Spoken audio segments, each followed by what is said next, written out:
ನಾನು ಬಾಲ್ಯದ ದಿನದಲ್ಲಿ ಈ ಊಟದ ವಿಚಾರ ಬಂದಾಗ ನೆನೆಸ್ಕೋಬೇಕು ಅಂದ್ರೆ ಅವಾಗ ಉಪ್ಪಿಟ್ಟು ಅಂತ ಅಂದ್ರೆ ಬಹಳ ಶ್ರೀಮಂತರ ಮನೆಯಲ್ಲಿ ಮಾಡುವಂತ ತಿಂಡಿ.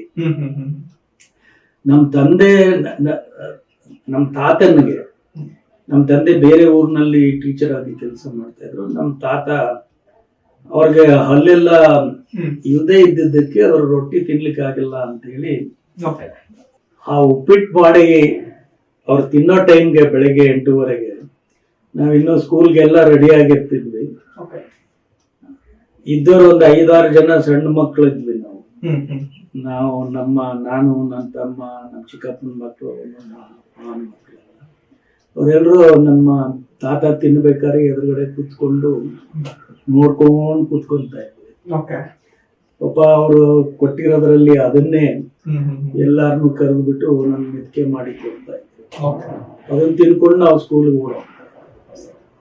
ಆ ಬಾಲ್ಯದ ಈ ದಿನ ಇನ್ನೂ ಒಂದು ಬಹಳ ಸ್ವಾರಸ್ಯಕರವಾದ ವಿಚಾರ ಅಂದ್ರೆ, ರೊಟ್ಟಿನೇ ನಾವು ಬೆಳಗ್ಗೆ ಮಧ್ಯಾಹ್ನಕ್ಕಾಗೋದು, ರಾತ್ರಿ ಮಾತ್ರ ನಮ್ಮ ತಾಯಿ ಬಂದು ಮುದ್ದೆ ಮಾಡೋದು.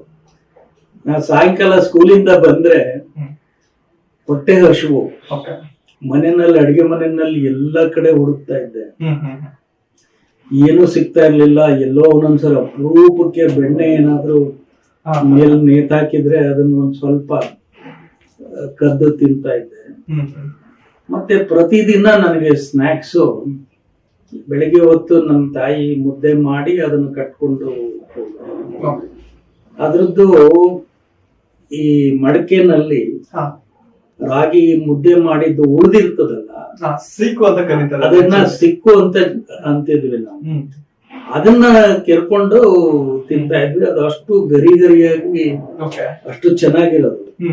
ಅದು ಈವ್ನಿಂಗ್ ಸ್ನಾಕ್ಸ್.